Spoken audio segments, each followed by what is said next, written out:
वंदे यशोयुतां वंदे यशोयुतां वंदे.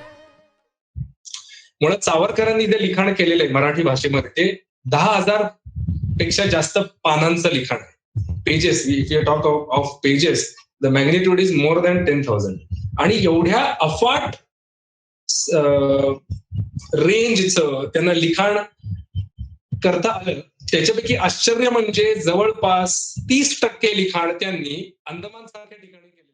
सर्वप्रथम स्वातंत्र्यवीर सावरकर आणि त्यांच्या स्मरणार्थ तुम्ही हा सर्व कार्यक्रम ठेवला आहे. तर एक सावरकर भक्त म्हणून सुद्धा मी तुमचे आभार मानत नाही, मी तुम्हाला अभिवादन करतो.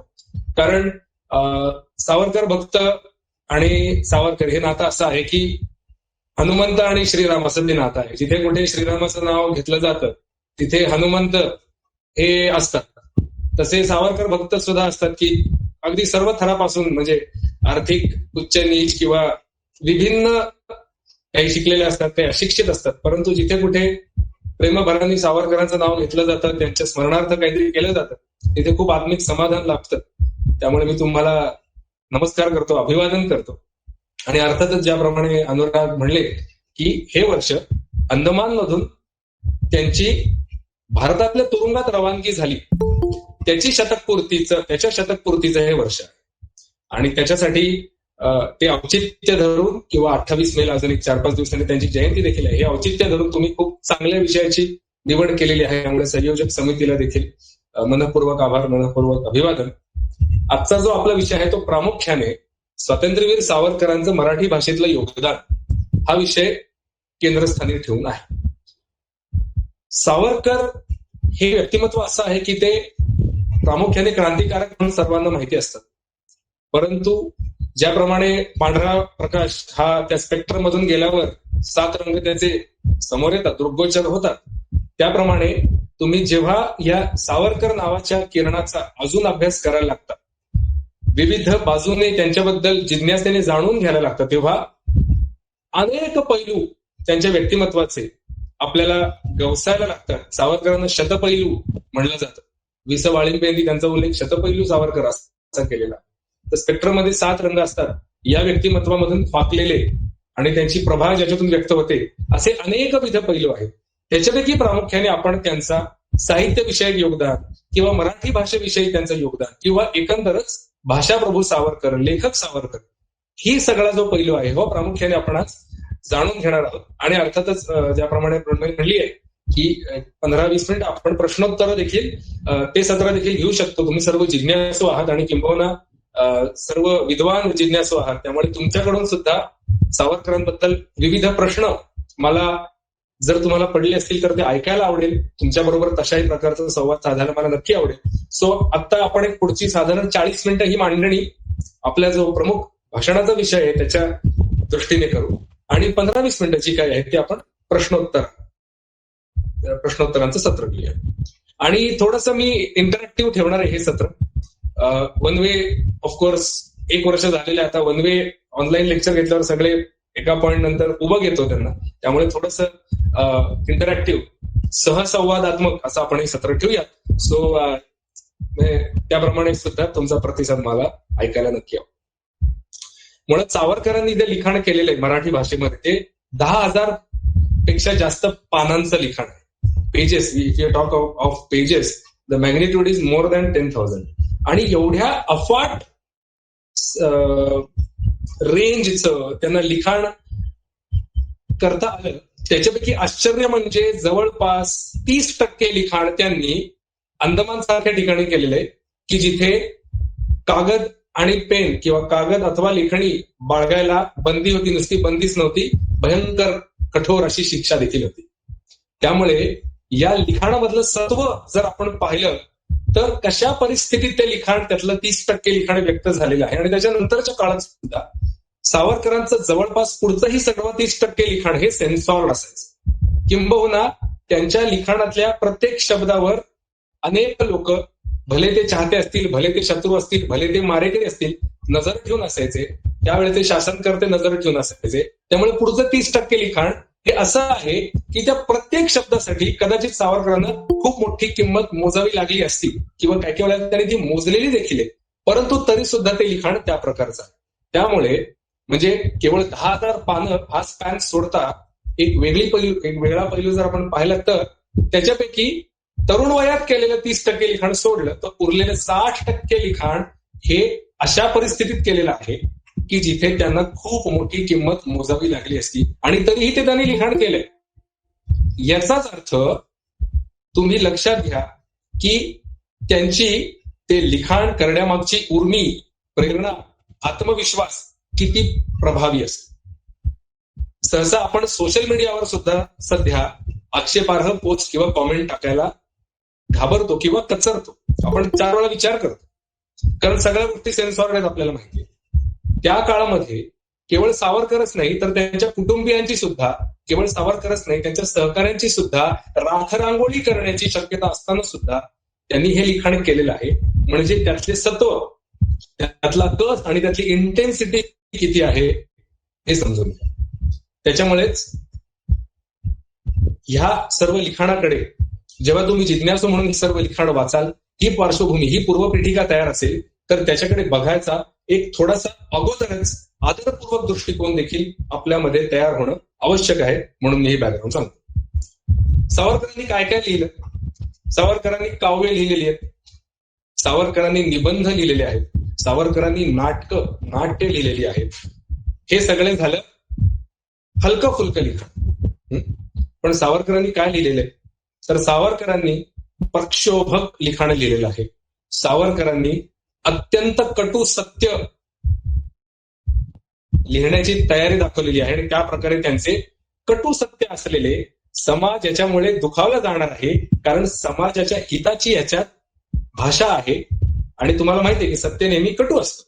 वरम जनहितम ध्येयम न केवला जनस्तुती, हे सावरकरांचं धोरण होतं. त्यामुळे त्यांनी तशा प्रकारे कठोर सत्य प्रकट करणारे लेख लिहिलेले आहेत, अग्रलेख लिहिलेले आहेत.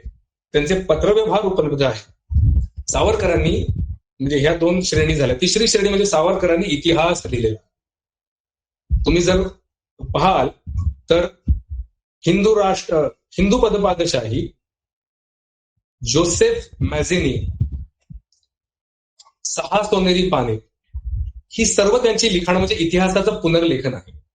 सो सावरकर इतिहास लेखक देखील होते, इतिहास विश्लेषक देखील होते. हा झाला तिसरा जॉनर.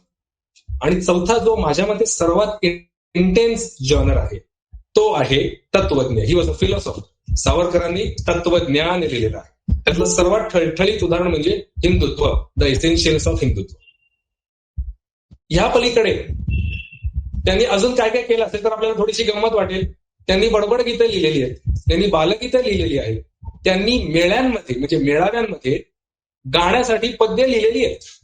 आणि he was so humble and he was so passionate about every genre of his writing की सावरकरांनी जी पद्य मेळ्यांमध्ये म्हणजे त्या काळच्या जत्रांमध्ये, त्या काळच्या उरुसांमध्ये गाण्यासाठी लिहिलेली आहे, ती पद्य स्वतः गात ते त्या उरुसामध्ये फिरायचे. दिस इज द पॅशन. आंतरराष्ट्रीय कीर्तीचा क्रांतिकारक, 14 वर्ष जन्मठेप भोगलेला महावीर आणि तो 1924 ते 1937 या स्पॅनमध्ये स्वतःची मेळ्यांसाठी रचलेली पद्य किंवा पोवाडे किंवा फटके असे स्वतः गात अत्यंत हंबली सगळीकडे लोकांमध्ये मिसळायचा. ही सावरकरांच्या लेखनाची ताकद आहे. चौरस, चौफेर, वीरेंद्र सेहवागचं जर तुम्ही ते वॅगन व्हील पाहिलं असेल तर असा कुठलाच अँगल नसतो की जिकडे त्याचा शॉट गेलेला नाही. म्हणजे मुलतानला त्यांनी 300 रन्स मारले होते 2004 साली मुलतान भारत पाकिस्तान टेस्टमध्ये. त्याचं वॅगन व्हील चौफेर होतं, चौफेर. असं नाही की फक्त लेग डॉमिनंट आहे, फक्त ऑफ साईड डॉमिनंट आहे, सगळीकडे फटके होते. तसं चौफेर लिखाण सावरकरांचं आहे. आणि सर्वात महत्वाचं म्हणजे हे सर्व लिखाण ज्या अर्थतेने, ज्या इंटेन्सिटीने त्यांनी लिहिलेलं आहे त्याच्यामध्ये सर्वात प्रमुख रस जो आहे, सर्वात प्रमुख भाव जो आहे तो अर्थातच राष्ट्रभक्ती हा भाव आहे.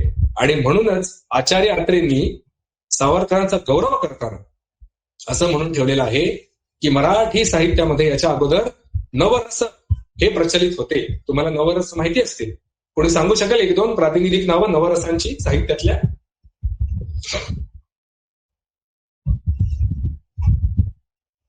आदित्य, मैत्रेय, कोणी सांगू? विभक्त शृंगार वीर करुण अद्भुत हास्य भयानक बिभत्स रौद्र शांत. क्या बात आहे. रौद्र रसात उत्तर आलेलं आहे तुझं एकदम सट. Very good. तर हे नवरस आहे. पण आचार्य अत्रे म्हणले सावरकरांचं साहित्य वाचल्यावर मला असं वाटतं की या रसांमध्ये अजून एक रस आता अधिकृतरित्या आपण घातला पाहिजे, तो म्हणजे देशभक्ती, राष्ट्रभक्ती. हा रस हा सावरकरांच्या साहित्यात इतका ओतप्रोत आणि इतका चौफेट भरलेला आहे की त्याचा समावेश हा अधिकृत साहित्यातल्या रसांमध्ये करावा असं आचार्य अत्रेंनी मखलाशी केलेली आहे. सावरकरांची त्या एक प्रकारे स्तुती केलेली. सावरकर हे लिहायला कधी लागले साधारण तर अंदाजे 12-13 वर्षाचे असताना त्यांनी सफाईदारपणे लिहिण्यास प्रारंभ केला असावा. अगदी लहान असताना म्हणजे भगूरचा त्यांचा जन्म आहे आणि 1897ला चाफेकर बंधूंनी पुण्यामध्ये रँडचा वध केला. तुम्हाला कल्पना असेल, पुण्यामध्ये एक जुलमी इंग्रज अधिकारी होता रँड नावाचा. रँड आणि आयर्स्ट. प्लेगची साथ जेव्हा पुण्यामध्ये आलेली होती तेव्हा या दोघांनी अत्यंत जुलूम केलेले होते पुण्यातील नागरिकांना. तर लोकमान्य टिळक एक दिवस म्हणले की अरे इथे जर पराक्रमी पौरुषशाली युवक असते तर रँड जिवंतच राहिला नसता. चाफेकरांना काय ते कळलं आणि चाफेकरांनी रँडचा वध केला. पुणे विद्यापीठ जिथे आहे तो सगळा परिसर जो आहे तिथे तो वध झालेला आहे. कारण 1897 म्हणजे महाराणी व्हिक्टोरियाची गोल्डन ज्युबिली होती, डायमंड ज्युबिली होती, हीरक महोत्सव होता. तिचं राज्यारोहण झालं त्याला 60 वर्ष पूर्ण होणार होती. आणि पुणे विद्यापीठाची जर तुम्ही मेन बिल्डिंग पाहिली आहे बऱ्याच जणांनी, पुणे युनिव्हर्सिटी मेन बिल्डिंग सुंदर स्ट्रक्चर आहे, 1872चं स्ट्रक्चर आहे. ती म्हणजे त्या काळातल्या मुंबई प्रेसिडेन्सीचा जो गव्हर्नर होता, मुंबई प्रेसिडेन्सीचा गव्हर्नर, त्याचं ते हेडक्वार्टर्स होतं. Because Bombay was the capital of the Bombay presidency.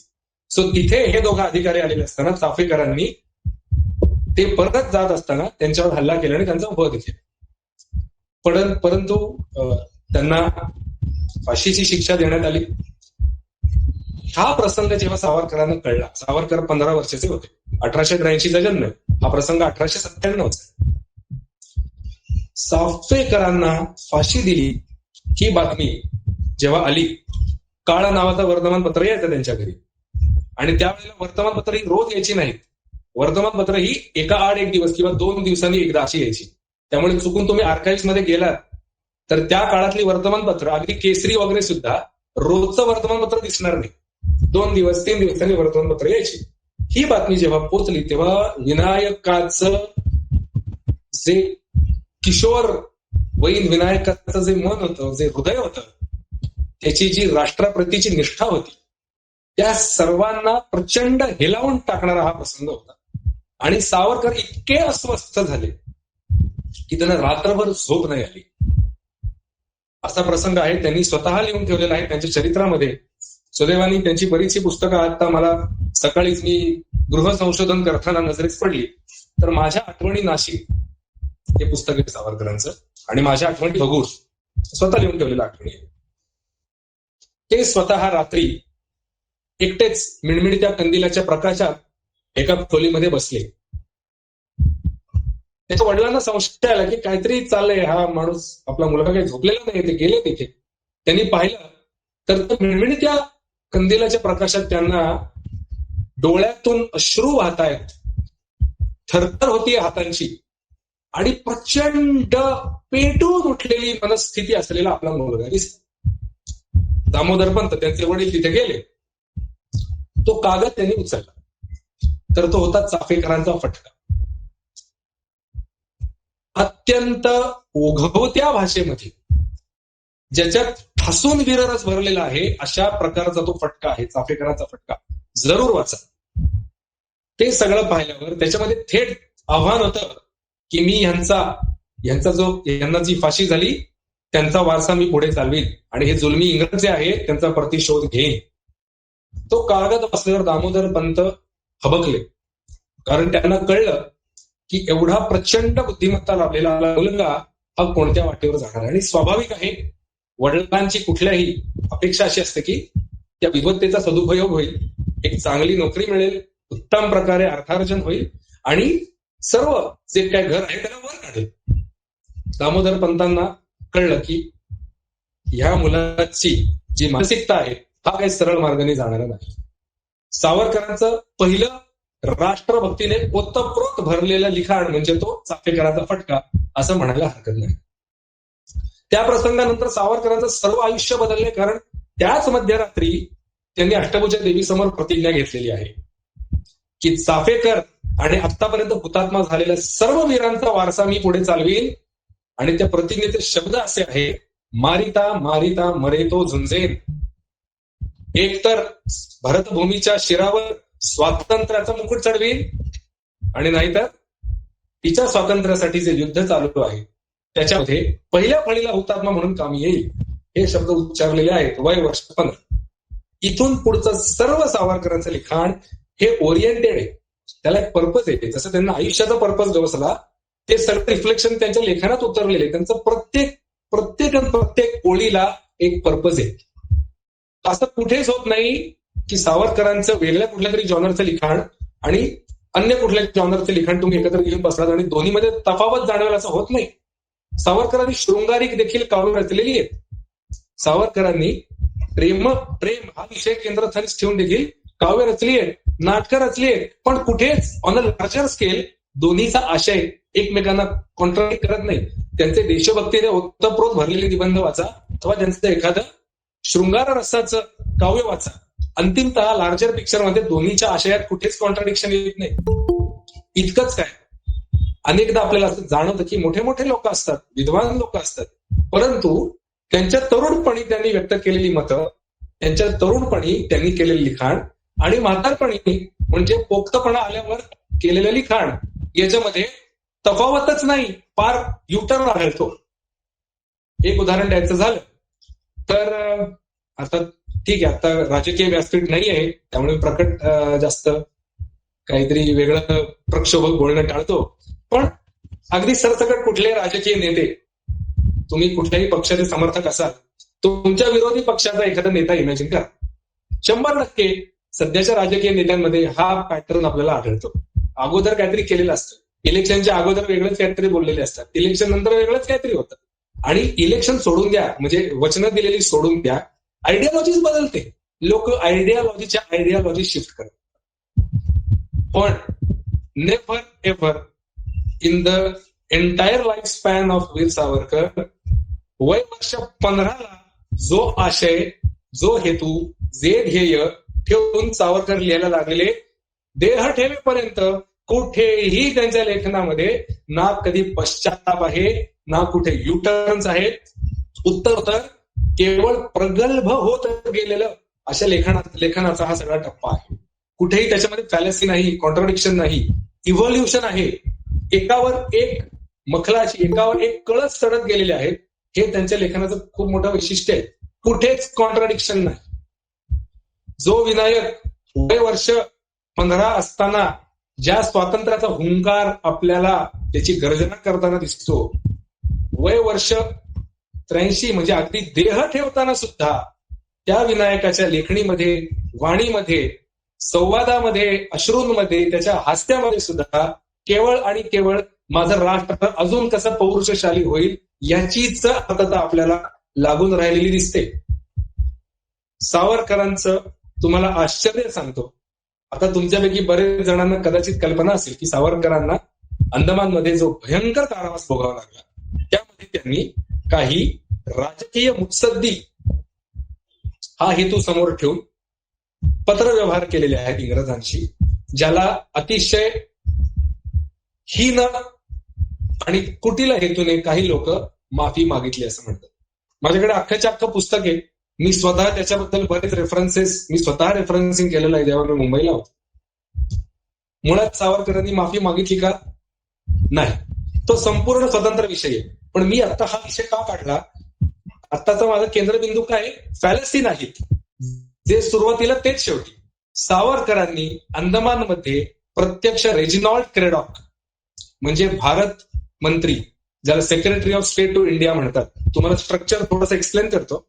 भारतामध्ये त्यावेळेला प्रेसिडेन्सीज होत्या, ब्रिटिश गव्हर्नमेंट, ब्रिटिश प्रशासन जे आहे, तर ब्रिटिशांनी भारताचे 2 भाग केले होते. एक म्हणजे India under direct British control आणि India under the princely states.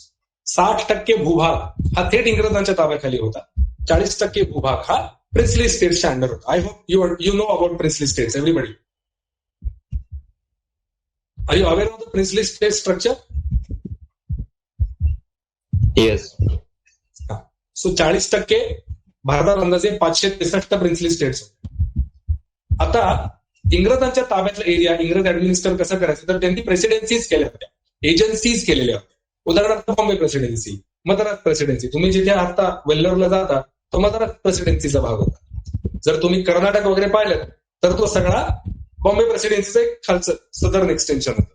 Northern agency किंवा सेंट्रल प्रोव्हिन्सेस या प्रत्येक प्रेसिडेन्सीवरती एक गव्हर्नर असायचा.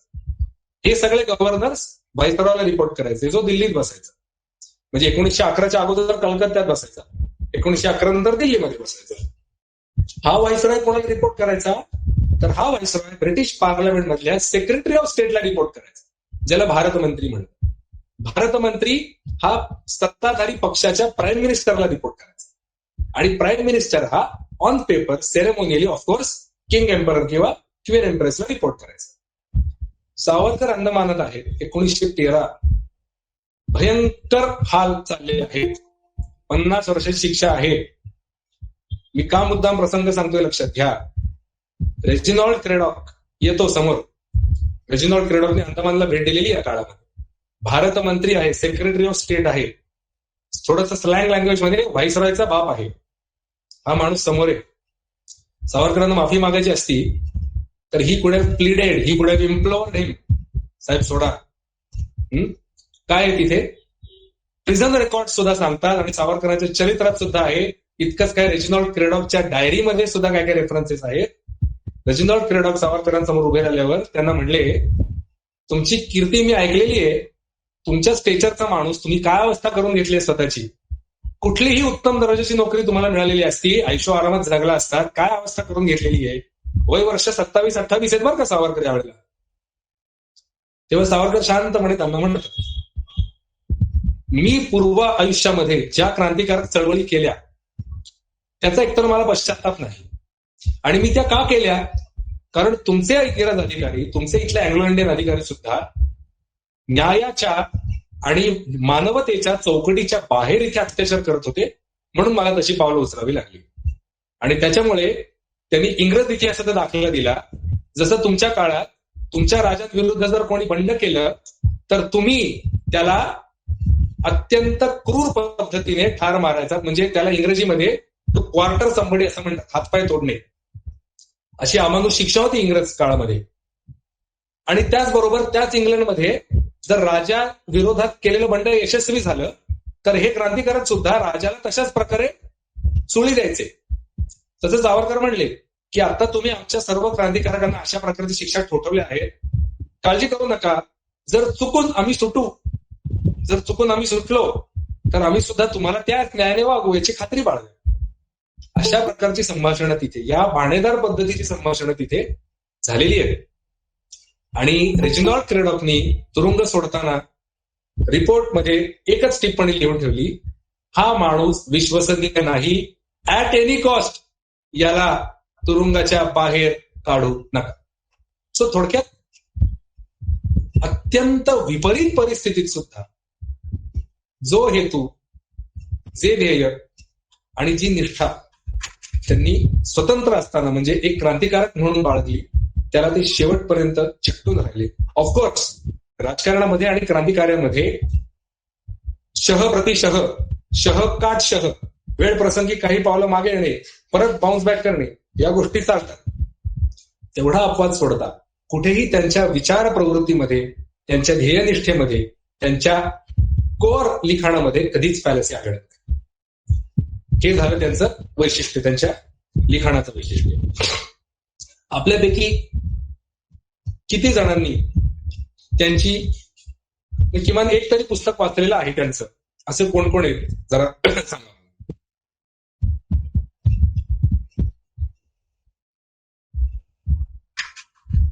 मी एक वाच. अनुराग, कुठला वाचलेस तू?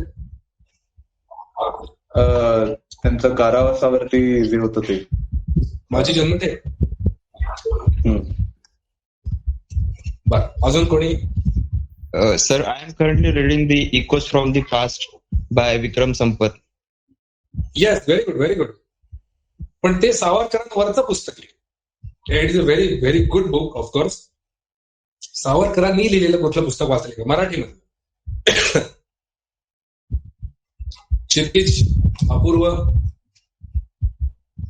प्रणव, अनुष्काताई, कोण कोण आहेत अजून लिस्ट मध्ये? ईशा, काय वाचलंय तू? 6 सोनेरी पाने. गुड. ओके, सो काही कल्पना आहे. मला आता ज्यांना ज्यांना मी विचारलं की तुम्ही काय काय वाचलेलं आहे, मला एका ओळीमध्ये डिस्क्राईब करून सांगा की काय होतं, कसं होतं ते लिखाण. मला तुमची कॉमेंट एका ओळीमध्ये हवी प्रत्येकाची.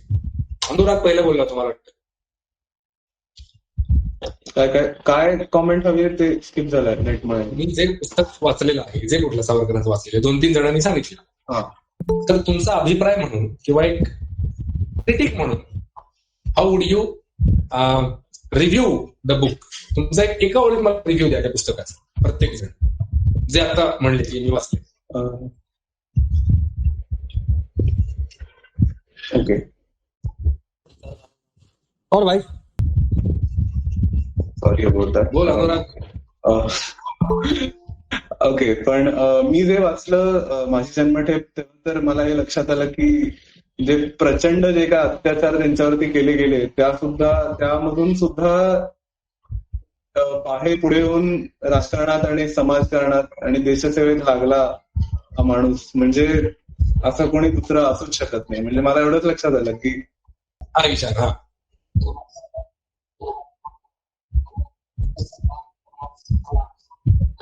Correct correct correct.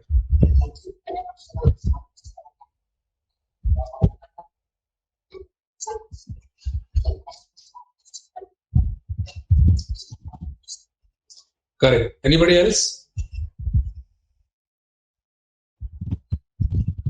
अजून कोण होतं त्याला क्रिटिक, त्याचं काही पॉईंट करायचं राहिले? एनिवेज, तर दोघांचे अभिप्राय आपण जाणून घेतले. तुम्ही सावरकरांची मराठी मधली पुस्तकं वाचा. त्याच्यामध्ये प्रचंड जड शब्द आहेत, त्याच्यामध्ये विविध रसांचं मिश्रण आहे, पण कुठेही कधीच तुम्हाला ती शैली जड वाटत नाही. म्हणजे एक थोडंसं वेगळं उदाहरण देतो की तुमच्या तरुणांच्या भाषेत, म्हणजे आता मी तुम्ही तरुण असं म्हणतोय की ती स्वतःला, असं तुम्ही म्हणता ना की ती स्वतःला कॅरी करू शकते, तो स्वतःला कॅरी करू शकतो. म्हणजे काय असतं की काही काही कन्यका अशा असतात की ज्या अतिशय भरजरी पोशाख, चांगले उत्तम दागिने, विविध आभूषणं, काही अंशी मेकअप सुद्धा, हा जरी सर्व तिने परिधान केला असेल तरी सुद्धा ते भडक वाटत नाही. आणि काही काही नमुने असे असतात की ते उगाचच काहीतरी ओव्हर करायला जातात आणि ते सगळं स्वतःचा हसं करून घेतात. म्हणजे सेम आपल्याच टू गाईज असलं की काही काही मुलं अशी असतात की ज्यांना, म्हणजे आपण भरपूर व्यायाम करतो, चांगल्या प्रकारे ब्रँडेड कपडे वगैरे घालतो, काही काही मुलांना ते शोभून दिसत. पण काही काही असे असतात की त्यांनी कितीही काही केलं तरी तो भडकच वाटतो, तो आर्टिफिशियल असं फेकच काहीतरी वाटतं. हे उदाहरण मी का दिलं तर सावरकरांची लेखनशैली अशी आहे की ज्याच्यामध्ये अलंकारिक भाषा आहे, जड जड वाक्प्रचार आहे, संस्कृत प्रचूर उच्चारता पण येणार नाहीत असे शब्द आहेत, पण ती लेखनशैली हे सगळं असूनही उत्तम प्रकारे स्वतःला कॅरी करते. कुठेच ती अंगावर येत नाही, कुठेच ती भडक वाटत नाही. ही जी काय गंमत आहे ती सावरकरांचं लेखन वाचल्याशिवाय तुम्हाला अनुभवताच येईल. सो जे कोणी अजून काही वाचलेलं नसेल त्यांचं साहित्य जरूर वाचा, आणि हा अँगल ठेवून सुद्धा वाचा की त्यांच्या लेखनशैलीचा आपल्या एकंदर बोलण्यावर सुद्धा नकळत परिणाम व्हायला.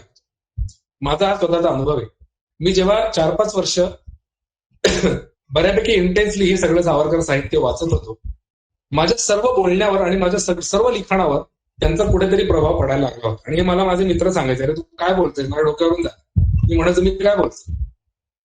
सो ती लेखनशैली तुम्हाला सुद्धा समृद्ध करते, आणि त्यामुळे हे त्याचं सौंदर्य जर कळून घ्यायचं असेल तर जरूर हे लेखन वाचा त्यांचं.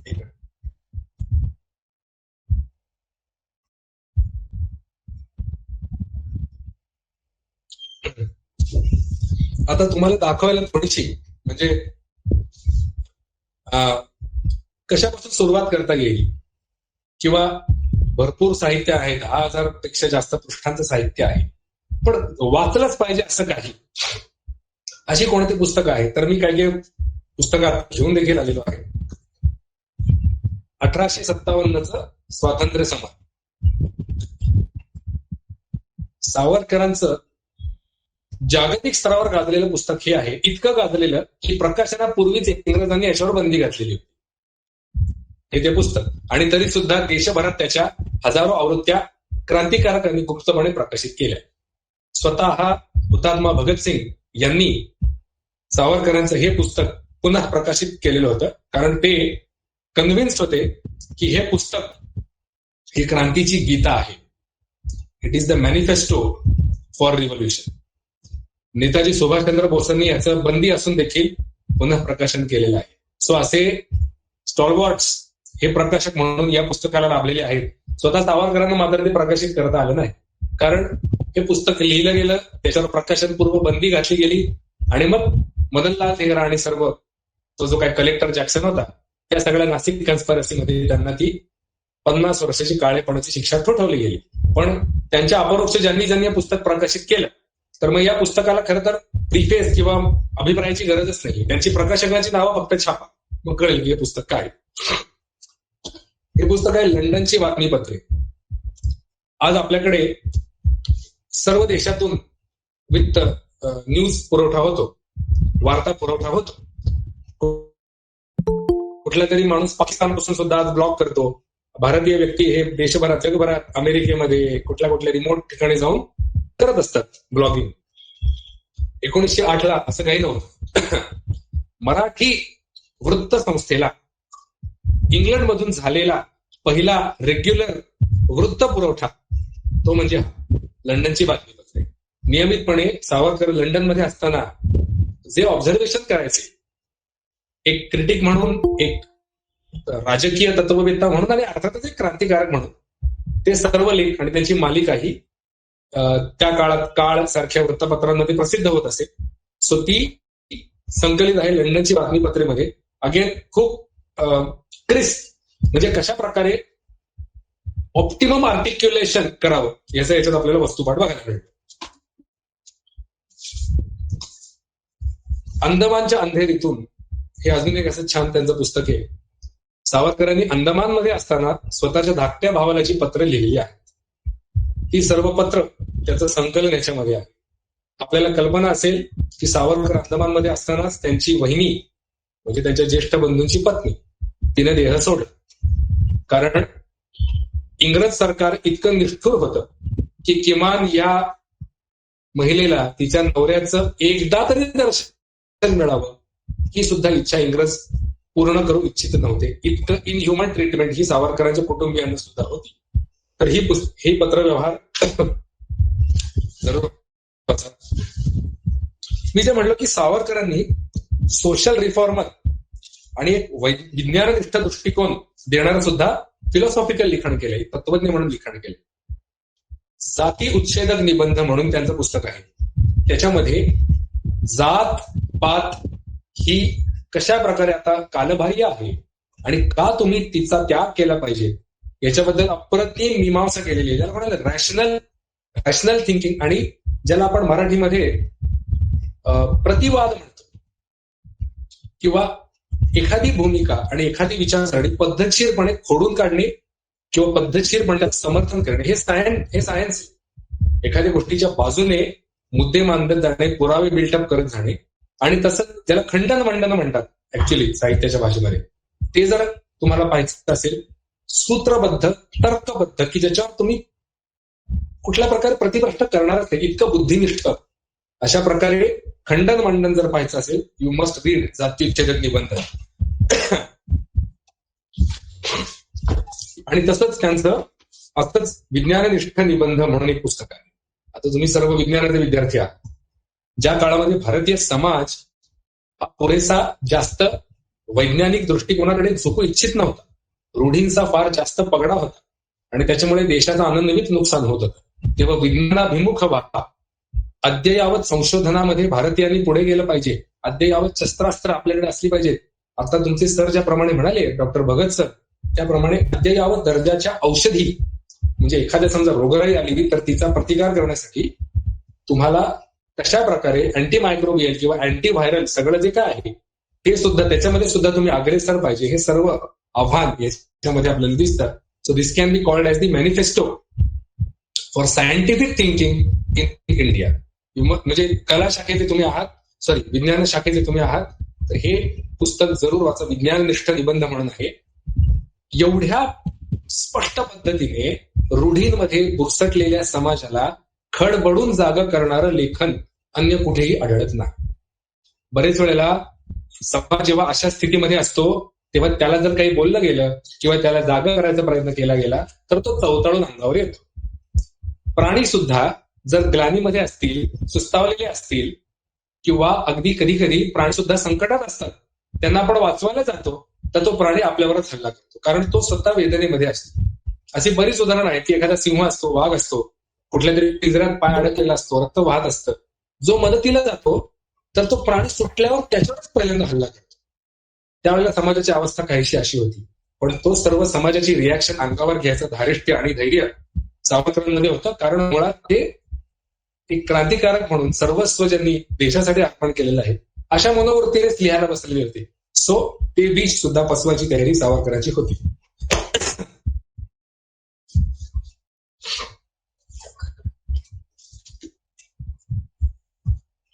सावरकरांना हिंदुत्वाचं जनक म्हणलं जातं.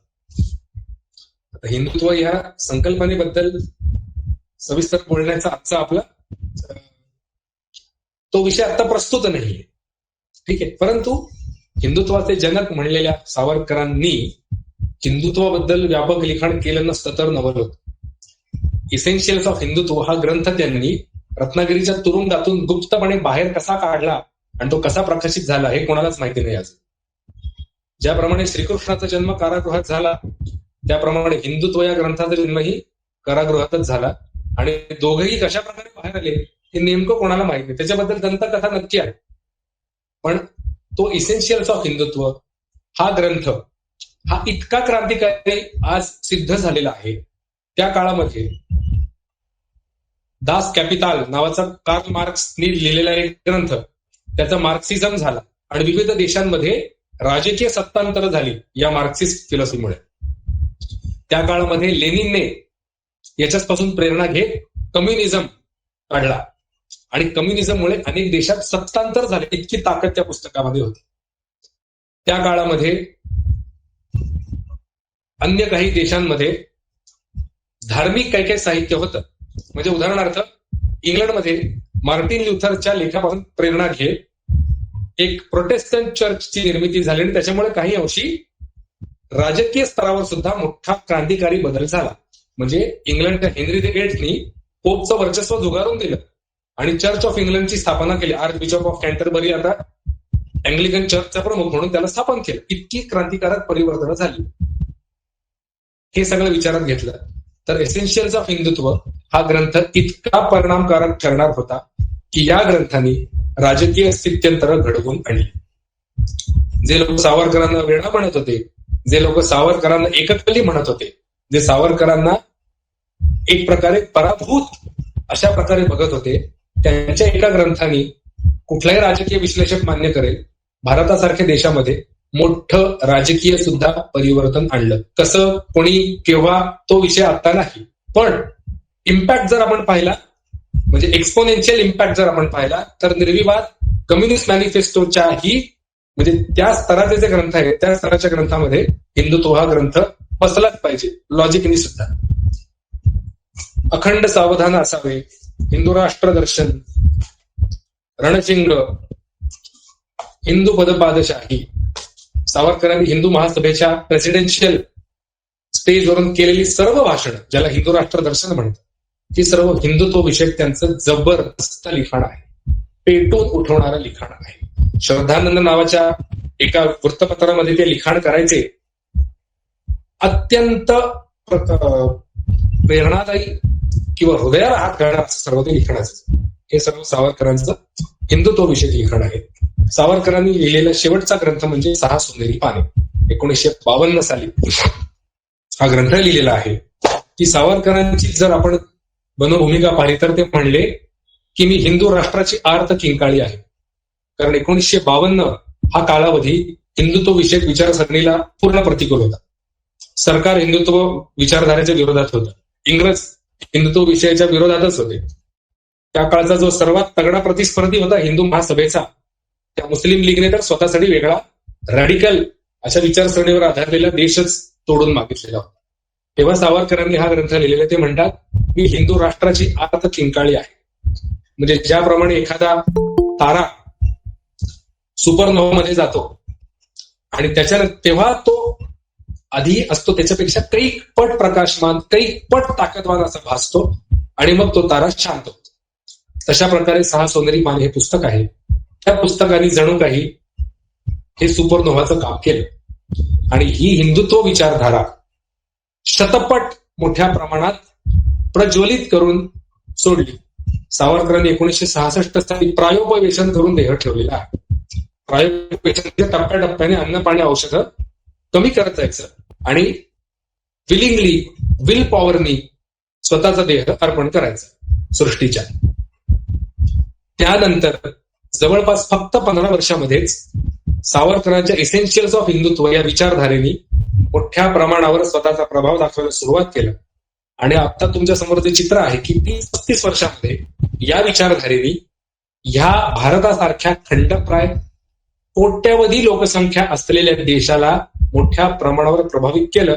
हा सावरकरांचा बौद्धिक विजय आहे. मी स्वतः हिंदुत्ववादी आहे किंवा तुम्ही हिंदुत्ववादी असलंच पाहिजे असं मी कुठल्याही याच्यामध्ये वक्तव्य करणार नाही. केवळ एक शास्त्राचे विद्यार्थी म्हणून मी पण चुकून BE मेकॅनिकलची डिग्री घेतलेली आहे. त्यामुळे थोडंसं क्रिटिकल थिंकिंग आपल्यामध्ये असतं उपजत. त्या क्रिटिकल थिंकिंगच्या अप्रोचने सुद्धा इम्पॅक्ट म्हणजे एक्स वाय ऍक्सिस आपण काढले तर इथल्या एका स्टिम्युलायमधले चेंजमुळे इम्पॅक्टवर किती मल्टीफोल्ड्स परिणाम झाले याचा ग्राफ फक्त या दृष्टीने विचार केला तरी सुद्धा एसेन्शियल्स ऑफ हिंदुत्वनी घडवून आणलेला परिणाम हा दास कॅपिटल किंवा कम्युनिस्ट मॅनिफेस्टोपेक्षाही जास्त आहे. त्यामुळे त्या विचार धोरणांच्या पंक्तीमध्ये सावरकरांचं नाव घ्यायला काहीच हरकत नाही. भले आदराने घ्या, भले अनादराने घ्या, पण एक intellectual giant, intellectual master mind म्हणून ते नाव जरूर घ्यायला हरकत नाही. तर ही सगळी झाली माझ्या बाजूने एकतर्फी सगळी मतवक्तव्य करणे किंवा मतप्रदर्शन करणे. नाव I want you to ask something, I want you to say something. मला कुठल्या तरी म्हणजे प्रश्न विचारा, चर्चा करा, काही आक्षेपार्ह तुम्हाला वाटला असेल त्याच्याबद्दल बोला. कुठल्याही पैलूबद्दल आपण पुढची 10 मिनिटं म्हणून चालतील ना? हो चालेल. असं काही बंधन नाही. अशा प्रकारे संवाद साधू. कारण खूप डायव्हर्स असा क्राऊड आहे माझ्या समोर. प्रत्येकाचा एक वेगळा स्ट्रगल इथपर्यंत येण्याचा, प्रत्येकाचं वेगळं वाचन आहे, प्रत्येकाची वेगळी पर्सनॅलिटी. सो त्या पर्सनॅलिटी मधून या प्रश्नाविषयक काय काय विचारणं होते हा माझा उत्सुकतेचा मुद्दा आहे. So you may start questioning or will start discussing as you please. मला एक प्रश्न आहे, विचारू का? जरूर जरूर. जनरल असं कोणी पण सांगू शकते की जर सावरकर प्राईम मिनिस्टर असले असते पहिले भारताचे, तर मग भारत तेव्हा कसा असला असता किंवा काय झालं असतं किंवा काय होईल असं तुम्हाला पीओके माहिती आहे ना? पीओके काय? पीओके काय? Pakistan occupied Kashmir. India occupied Pakistan झाला असता. ठीक आहे. कारण सरळ आहे याच्यामध्ये उत्तर सरळ आहे माझं. कारण हे बघा, सावरकर जर पंतप्रधान असते किंवा जर डिफेन्स रिलेटेड त्यांच्याकडे ऑथॉरिटी असती तर काश्मीरमध्ये एलओसी कधी उद्भवलीच नसती. कारण युनायटेड नेशन्सनी आता युद्धबंदी जाहीर केल्यावर तुम्हाला कदाचित ही कथा माहिती असेल, जेव्हा पीओके मध्ये म्हणजे 1948 ऑक्टोबर पाकिस्ताननी टोळ्यांच्या रूपात काश्मीरवर हल्ला केला आणि ते सगळे रेटत श्रीनगर पर्यंत आले, तेव्हा वल्लभभाई पटेलांनी तो कॉल घेतला की इंडियन एअरफोर्स डिप्लॉय करा, कारण तेव्हा श्रीनगरची फक्त एअर स्ट्रीप आपल्या ताब्यात होती. तेव्हा आपलं पायदळ हे विमानाने तिथे लँड झालं. कारण गंमत अशी होती किंवा प्रॉब्लेम असा होता की भारतातून काश्मीरमध्ये जायला रस्ताच नव्हता. जो रस्ता होता तो रावळपिंडी मार्गे होता. रावळपिंडी पाकिस्तानात गेलेलं होतं, त्यामुळे तुम्ही रस्त्यामधून मोबिलाइज करू शकत नव्हता आर्मी. तर एअरफोर्सनी आपलं पहिला जो फायटर ग्रुप होता, इन्फंट्री होती, ती श्रीनगरला लँड केली आणि त्यांनी इंच लढवत पहिल्यांदा श्रीनगर एअर स्ट्रीप, मग श्रीनगर, आणि मग जेव्हा जसं तसं त्यांना रिइन्फोर्समेंट गेलं तसं रेटत त्यांना मागे नेणं सुरू केलं होतं. जेव्हा युनो मध्ये हा विषय गेला तेव्हा युनो म्हणले सीज फायर. तेव्हा आर्मी ऑफिसर्सनी नेहरूंना पत्र लिहिलं होतं की सर आम्हाला 24 तास द्या, आम्ही 24 तासात काश्मीर मोकळा करू. पण त्यांना तेव्हा तो सिग्नल किंवा त्यांना तेव्हा ती लिबर्टी देण्यात आली नाही. मला कारणांमध्ये जायचं नाही, पण मी नक्की सांगतो की सावरकर जर असते तर मुळात हा प्रश्न युनोमध्ये गेला नसता आणि काश्मीर मोकळा झाल्या. सावरकरांचं स्पष्ट मॅनिफेस्टो आहे, सिंधू नदीपर्यंतचा प्रदेश हा हिंदूंचा हक्काचा प्रदेश आहे आणि त्याला त्यांनी अनेक सप्रमाण दाखले दिलेले आहेत. त्यामुळे the only answer to your question is, तेव्हा अशा प्रकारे डिफेन्स नसता तर ऑफेन्सिव्ह अशा प्रकारे सगळे आर्मीचं मोबिलायझेशन पहिल्या 5 वर्षात झालं असतं. त्यानंतर अर्थातच जग एक प्रकारे वेगळ्या दिशेने वाटचाल करत होतं, त्याच्यामुळे आपण आपलं आक्रमक धोरण ऑफकोर्स बदललं असतं. मग ऑफकोर्स ते कन्स्ट्रक्टिव्ह धोरणामध्ये गेलं असतं. पण पीओके नसता, एलओसी नसती, इनफॅक्ट आपण पंजाब, पश्चिम पंजाब आणि पूर्व बंगाल हे आपले हक्काचे प्रदेश हे नक्की मिळवले असते. Hello sir. हा सर, मला आपण त्यांना म्हणतो की स्वातंत्र्यवीर सावरकर, ह्या वीर टायटलचं मला थोडासा इतिहास सांगाल की नक्की त्याचा इतिहास काय, त्याची पार्श्वभूमी काय आहे? कारण मी जेव्हा त्यांच्याबद्दल म्हणजे आता त्यांच्याबद्दल वाचन करतोय मी, आणि जेव्हा मी थोडीशी माहिती घेण्यासाठी इंटरनेटवर गेलो, गुगलवर, तर मला असे अनेक आर्टिकल भेटले की लोक त्यांना म्हणतात की त्यांनी स्वतःची प्रशंसा केली, त्यांनी स्वतःला ते टायटल दिलं, चित्रगुप्त नावाने एका लेखन केलं त्यांनी. तर त्यात सर नक्की आता इतिहास काय आहे? चांगला प्रश्न आहे. एक बॅनर्जी नावाचे गृहस्थ आहेत बंगाली, त्यांचं चॅनल आहे. सर्वप्रथम त्यांनी असं तिकडे त्याच्यावर सांगितलेलं की चित्रगुप्त म्हणून सावरकरांनी छद्म नावाने स्वतःचाच इतिहास लिहिला आणि त्याच्यामध्ये स्वतःला वीर म्हणवून घेतलेलं आहे. हे खोटं आहे. ते पुस्तक मी वाचलेलं आहे. बॅरिस्टर सावरकरांचं आयुष्य असं त्या पुस्तकाचं नाव आहे. चित्रगुप्त हा सावरकर आहे हे सिद्ध झालेलंच नाही मुळात. पण जरी सावरकर आपण मान्य करू की ते सावरकर आहेत, तर बॅरिस्टर सावरकरांचं आयुष्य या पुस्तकामध्ये कुठेही सावरकरांचा उल्लेख हा वीर म्हणून येत नाही. बॅरिस्टर सावरकर असाच येतो शेवटच्या पानापर्यंत. सावरकरांना वीर हे नाव किंवा स्वातंत्र्यवीर हे नाव आचार्य अत्रेंनी दिलं, ते सुद्धा 1937 नंतर. तोपर्यंत सर्व वृत्तपत्रांमध्ये, अगदी हिंदू महासभेतर्फे सुद्धा जी आर्टिकल्स वृत्तसंस्थेला दिली जायची त्याच्यामध्ये president of Hindu Mahasabha was never referred as Veer Savarkar, he was always referred as barrister Savarkar by the consent of Veer Savarkar himself. सावरकरांनी स्वतःला वीर म्हणवून घेतलेलं नाही. बॅरिस्टर सावरकरांचं आयुष्य असं पुस्तक आहे इंटरनेटवर. चंद्रशेखर साने नावाचे गृहस्थ आहेत, माझे मित्र आहेत, त्यांच्याकडून सॉफ्ट कॉपी म्हणून ते पुस्तक किंवा हार्ड कॉपी म्हणून सुद्धा ते पुस्तक मी मिळवू शकतो.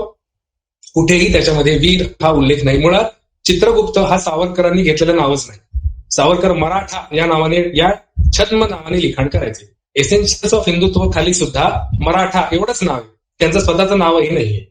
He was not at all interested in credits. त्यांना स्वतःला पदवी नको होती. इनफॅक्ट ते जिवंत असताना लोकांकडून मागणी आली, सावरकर तुम्हाला भारतरत्न दिलं गेलं पाहिजे. तेव्हा त्यांचं वाक्य आहे, मला अशा कुठल्याही प्रकारच्या सरकारी पदवीमध्ये इंटरेस्ट नाही. तुम्ही ते प्रेमाने मला म्हणता ते माझ्यासाठी पुरेसं आहे. आणि त्यांनी लिहिलेलं आहे की माझं जर समजा स्मृतीस्थळ बांधलं तर त्याच्यावर मी क्रांतिकारक होतो, मी हे होतो, मी ते होतो, माझी मार्सेलिसची उडी गाजली होती, हे लिहिलं नाही तरी चालेल, पण मी शेवटपर्यंत या समाजासाठी झटणारा एक समाज सुधारक, समाजसेवक होतो, एवढंच फक्त लिहा. ही सावरकरांची वाक्य आहे. So I think I have answered your question. मला एक प्रश्न आहे खरं. पियुष बोल. हा सर, मला हे विचारायचे की सावरकरांनी धर्माला विज्ञाननिष्ठतेची जोड कशी दिली? पियुष विचारतोय का? हो सर. धर्माचा अर्थ काय रे दादा? धर्म म्हणजे रिलिजन असं आपण आज ट्रान्सलेट करतो. It is not that way. भारतीय परंपरेत धर्माचा अर्थ आहे धारणात धर्मम इत्याहु धर्मो धारयते प्रजा. A set of laws which governs this society in a most effective way is nothing but dharma. यतो अभ्युदय निश्रेयस सिद्धी सधर्म. हे महाभारतामध्ये धर्माची व्याख्या येते. सो धर्म म्हणजे काय? तर पूजापाठ, कर्मकांड, अंधश्रद्धा, मी या देवळात जातो का मी त्या देवळात जातो, हा धर्म नाही. हे रिलिजन आहे. Religion is not in Indian concept. भारतामध्ये दोन गोष्टी वेगळ्या होत्या. समाज धारणासाठी जे सेट ऑफ लॉज लागतात, जे नियम लागतात, ते म्हणजे धर्म. मग त्यात सगळं आलं, यम नियम विविध प्रकारचे, म्हणजे स्वतःवर घालून घ्यायचे काही नियम, समाजामध्ये वावरताना समाजावर एकंदरच असणारे काही नियम, विवाह, संस्कार विविध, जन्म, या प्रसंगी करायचे प्रोटोकॉल, शाळेची दक्षता, हे म्हणजे धर्म. तर मुळात धर्म हा विज्ञाननिष्ठ आहे हे सांगण्याची गरजच नाही. कारण विज्ञान जर धर्मामध्ये नसेल तर धर्माचा कोर पर्पजच सर्व होत नाही. आणि हेच सावरकरांनी सांगितलं की तुम्ही आजही जर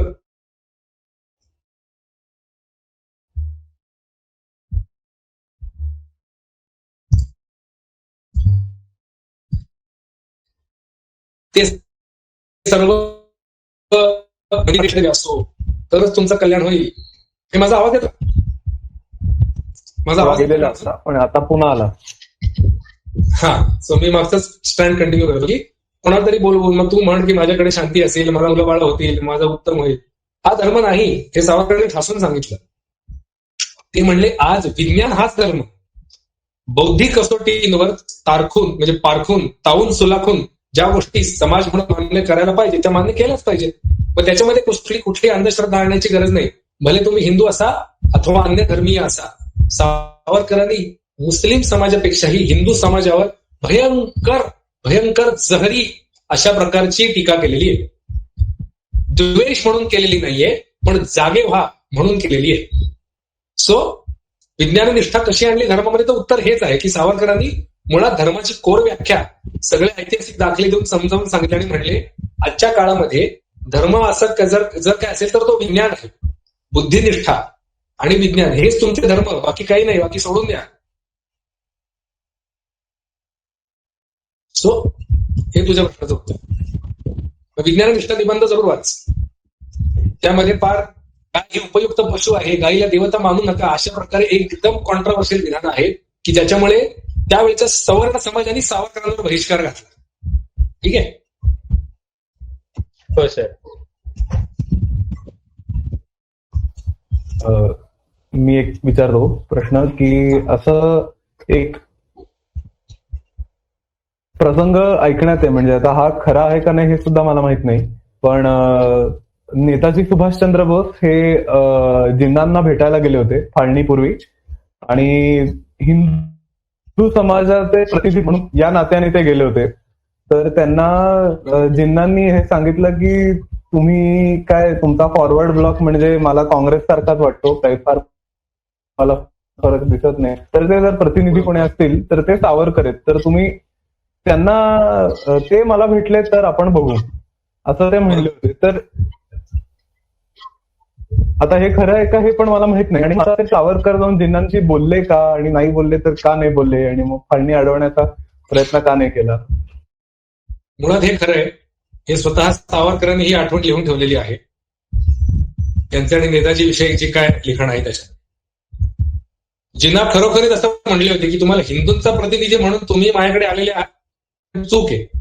हिंदूंचा म्हणून कोणी प्रतिनिधी असेल तर तो सावरकर आहे, जा त्यांना जाऊन भेटा मुंबईला. बरोबर, हे बरोबर आहे. सावरकर जिन्नांना का भेटले नाहीत याचं उत्तर हे सावरकरांनी स्वतःच दिलेले. जिनांनी एक दोन मध्यस्थ होते की ज्यांची अशी इच्छा होती की या दोघांनी भेटावं. ते गेले जिनांकडे. जिना म्हणले सावरकर तर माझ्याकडे आले तर मी जरूर भेटेन. बरोबर. मग तो मध्यस्थ गेला सावरकरांकडे. सावरकर म्हणले की मी उठून तिकडे जायचं हे मला अप्रस्तुत वाटतं. कुठल्या तरी त्रयस्थ ठिकाणी आपण ही भेट जरूर आयोजित करू. त्यांना तसं सांगा, मी जरूर यायला तयार आहे, त्यांनी तिथे यावं. मग तो परत गेला जिनांकडे. जिनांनी त्याला परत टोलवलं. काय कारण होतं मी सांगतो. त्या काळामध्ये एकंदरच जिना आणि एकंदर त्यांच्या सगळ्या मुस्लिम लीगच्या नेत्यांची स्ट्रॅटेजी अशी होती की प्रचंड ऑफेन्स, प्रचंड डॉमिनेट करायचं, सायकोलॉजिकल प्रेशर आणायचं. म्हणजे गांधीजी जिनांना भेटायला सलग 17-18 दिवस त्यांच्या निवासस्थानावर जात होते. हा गांधीजींचा चांगुलपणा, आपण ऑफकोर्स म्हणू की हा गांधीजींचा चांगुलपणा आहे. पण त्या नेत्यांनी त्याचं प्रोजेक्ट असं केलं की अरे तुमचे पुढारी माझ्या दाराशी येतात बघा. So they misused that.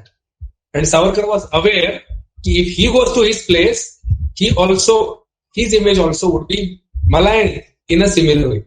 So त्यामुळे ते म्हटले चर्चा करायला इच्छा आहे जरूर, पण मी त्या काळात भारतातल्या 3च मुख्य पार्टीज होत्या, काँग्रेस, लीग आणि हिंदू महासभा. मग एका पार्टीचा सर्वोच्च प्रेसिडेंट आणि दुसऱ्या पार्टीचा सर्वोच्च प्रेसिडेंट. मग प्रोटोकॉल म्हणून एकाने दुसऱ्याकडे जाणं बरोबर आहे का दोघांनी अर्धा अर्धा पावलं पुढे येऊन मध्ये भेटणं बरोबर आहे. तर सावरकरांना याचा अंदाज खूप जास्त असायचा की ही गोष्ट कशी माझ्या विरुद्ध किंवा माझ्या बाजूने प्रोजेक्ट केली. सो तयारी दाखवली होती आणि त्यांना भेटून फाळणी टळली असती असं अजिबात नाही. ठीक आहे. सावरकरांनी फाळणी टाळण्यासाठी जंग पछाडला आहे. जिनांना भेटून फाळणी टाळण्यामध्ये काही फायदा झाला नसता. जर व्हायचा असता तर ते 17 दिवस ज्या भेटी चालल्या होत्या त्याच्यामध्ये झाला असता फायदा. म्हणजे जगामध्ये नावाजलेले गांधीजींसारखे नेते 17 दिवस तिथे जात होते. परिणाम करून घ्यायचा असता तर तेव्हाच करून घेतला असता. ठीक आहे.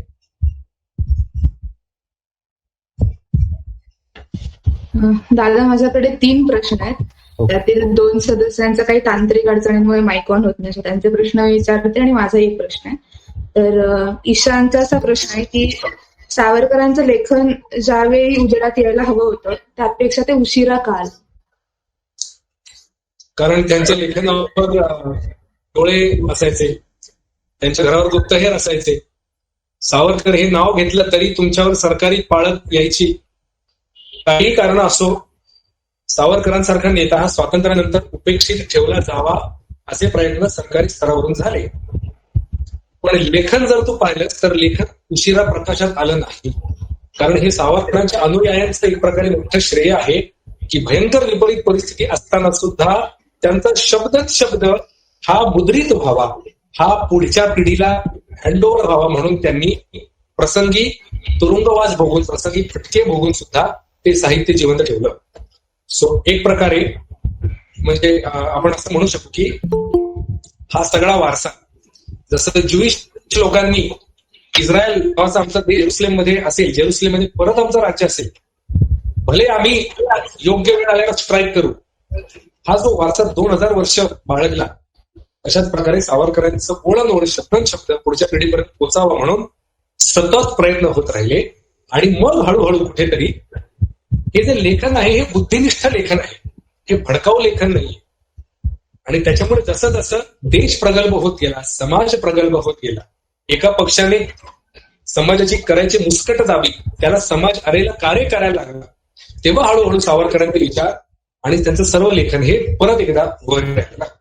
पण असं कधीच नव्हतं की ते दुर्लक्षिलं गेलं. In fact it was preserve in a way nobody would imagine. सावरकरांची पत्र किंवा त्यांच्या बरोबर तुमचा संपर्क आहे असा संशय जरी आला तरी घराची झडती घेतली जायची, घरामधली कपाट तोडली जायची, उकरलं जायचं. ठीक आहे. सो मेंटेन किंवा खूप प्रतिकूल परिस्थितीत ते सगळं पुढे हस्तांतरित व्हावं म्हणून प्रयत्न होत होते. त्याला समाज मान्यता किंवा समाजाचे एकदम ते प्रकार जोकात येण्यासाठी थोडा वेळ लागला, कारण समाज प्रगल्भ होत होता. मी म्हणलं तसं की सरकारी दडपशाहीला आरेला कार्य करणं म्हणजे लोकशाही, हे लोकांना जेव्हा खरंच कळलं. कारण तू विचार कर की 1000 वर्ष इथे राजेशाही आहे, मग त्यांना काँग्रेसचं सरकार आलं असं वाटलं की अरे आता काँग्रेस म्हणजे आपला राजा. त्यांना हेच कळलं नाही की काँग्रेस हा आपण निवडून दिलेला पक्ष आहे किंवा काँग्रेसचा कुठलाही पक्ष असतो, आपण ते आपल्याला उत्तरदायी आहेत. ही जाणीव झिरपायला वेळ लागला एवढंच त्याच्यामध्ये. ओके, दुसरा प्रश्न ओमचा आहे. त्याचा प्रश्न असा आहे की सावरकरांनी आपलं पूर्ण आयुष्य देशासाठी समर्पित केलं, तरी पण आजही लोक त्यांचा आदर करत नाही, तर हे असं का? काय आपला देश हा इतका वैविध्यपूर्ण आहे की या देशामध्ये विविध प्रकारचे मत असलेले, व्यक्तिमत्व असलेले, स्वतःचे ठाम दृष्टिकोन असलेले खूप लोक मिळतात. सावरकरांबद्दल आदर असलेली किंवा निस्सीम श्रद्धा असलेली लोक मिळतात, तसं त्यांचा टोकाचा द्वेष करणाऱ्या सुद्धा लोक मिळतात. माझं असं मत आहे की जी गोष्ट एकतर त्या गोष्टी तेज ही जी काय संकल्पना आहे, तर काही लोकांना तेजाबद्दल प्रचंड प्रेम असतं, नम्रभाव असतो, आदरभाव असतो.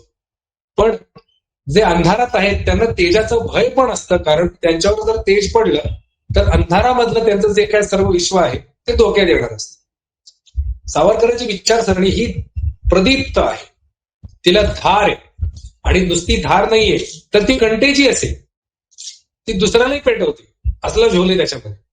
आता सॅडली भारतामध्ये जे दोन मुख्य पॉलिटिकल पक्ष आहेत, मुख्य दोन, त्याच्यापैकी एक पक्ष हा या आयडिओलॉजी पासून ड्रिव्हन आहे आणि एक पक्षाची रोजीरोटी ही या आयडिओलॉजीला विरोध केला तरच आहे.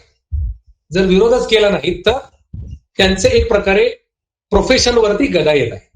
सो सावरकरांचा विरोध हा मुख्यतः राजकीय पेक्षाही लोकांच्या पोटाचा प्रश्न आहे. कळलं? आणि जेव्हा पोटाचा प्रश्न निर्माण होतो तेव्हा लोक वाटेल त्या थराला जाऊन विरोधही करतात, चवताळून ओळखतात. सो जर सावरकर पॉलिटिसाइज झाले नसते तर कोणी त्यांचा एवढा द्वेष केला नसता. पण आज सावरकर नावाचा माणूस आणि त्याची विचारसरणी पसरणं हे ठराविक लोकांना स्वतःवरचं प्राणसंकट वाटतं. तसं नाहीये ते, पण काय काय लोकांना वाटतं, ते त्याचा टोकाचा द्वेष करतात. आता आदरणीय शरदजी पवार त्यांचा पक्ष हा वेगळा विचारसरणीचा आहे, परंतु स्वातंत्र्यवीर सावरकर स्मारकाची पायाभरणी जेव्हा झाली तेव्हा स्वतः शरदजी पवार तिथे आहेत, त्यांनी गौरवात्मक उद्गार टाकलेले आहेत. ठीक आहे, मग राजकीय सुद्धा एक प्रगल्भता ती आता संपत चालली आहे की काय, असा प्रश्न आता आपण आपल्याला विचारायला पाहिजे. एवढंच. आणि माझा प्रश्न असा आहे की सावरकरांचं जे लेखन होतं किंवा त्यांची तत्व होती ती स्वातंत्र्यपूर्व काळातील तरुणाईला फार पेटून उठवायला प्रवृत्त करणारी होती. मग आत्ताच्या काळात, स्वातंत्र्योत्तर काळात आजच्या तरुणाईने कोणती त्यांची तत्व आत्मसात करायला हवी देशकार्यासाठी? अशी खूप छान प्रश्न. सावरकर म्हणायचे स्वतः की मी मुळात कवी आहे, पण आता माझ्या देशाची स्थिती अशी आहे की आत्ता क्रांतीच्या यज्ञकुंडात स्वतःला अर्पण करणं ही काळाची गरज आहे. म्हणून ते म्हटले, कवी कक्ष पूर्ण हा माझा, परी उणीव तेथे जाचा, क्रांतीच्या बाष्प यंत्राचा कक्ष तो. असं त्यांचं वाक्य. त्याचा अर्थ असा आहे की मी मुळात कवी आहे, मी मुळात सृजनकर्ता आहे, मी मुळात एक क्रिएटिव्ह माणूस आहे, पण आत्ता मला हे काम कर्तव्य म्हणून करावं लागतं. आता सुदैवाने भगवंताच्या कृपेने आपला देश हा स्वतंत्र आहे. सावरकर जे म्हणतात की मी मुळात कोण आहे, तर मी क्रिएटर आहे, मी हळव्या मनाचा संवेदनशील असा सृजन करू इच्छिणारा नागरिक आहे. ते उचलायचं मग आता, बरोबर.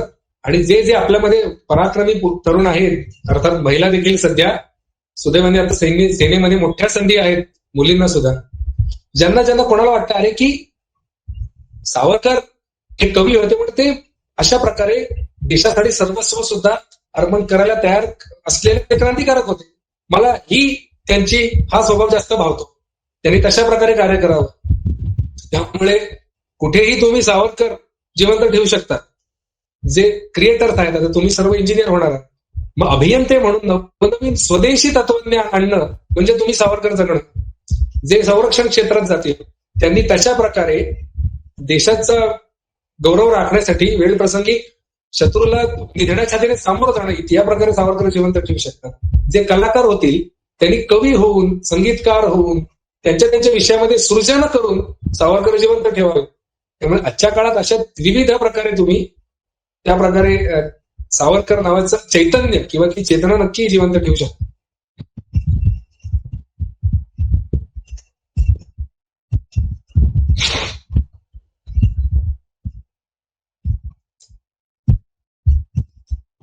अजून कोणाला काही प्रश्न आहेत का?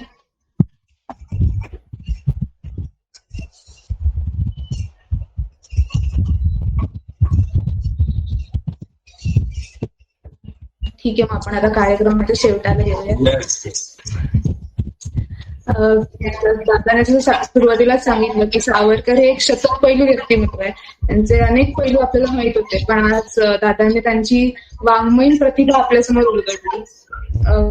सावरकरांचं लेखनाबद्दल खूप ऐकलं होतं, पण आज ते दादाने त्याचं विश्लेषण करून आपल्यासमोर मांडलं. आणि त्यांचे तत्व या सगळ्या गोष्टींमधून आपल्यालाही नक्कीच प्रेरणा मिळते आणि आज खूप छान प्रकारे ते आपल्यासमोर उलगडलं गेलं. त्याबद्दल दादा थोडा वेळात वेळ काढून आलास आणि आमच्यासमोर इतकी छान मांडणी केली, त्याबद्दल युवा मराठीतर्फे तुझे खूप खूप आभार. आणि त्याचप्रमाणे आज खूप उदंड असा प्रतिसाद मिळाला आमच्या या कार्यक्रमाला, त्याबद्दल सर्व प्रेक्षकांचे मनापासून आभार. आणि आजचा कार्यक्रम इथेच आपण संपवू, पण असेच आम्ही कार्यक्रम घेत असतो, तर अशा कार्यक्रमांना तुमची उपस्थिती लाभली तर ते आम्हाला खूप छान वाटेल. धन्यवाद. माझ्यातर्फे धन्यवाद. एवढी सदस्य संख्या बऱ्यापैकी शेवटपर्यंत तेवढी राहिली, हे काही अंशी आपलं व्याख्यान बरं झालं असावं याचं प्रतीक म्हणून घेतो. खूप सुंदर झालं. धन्यवाद.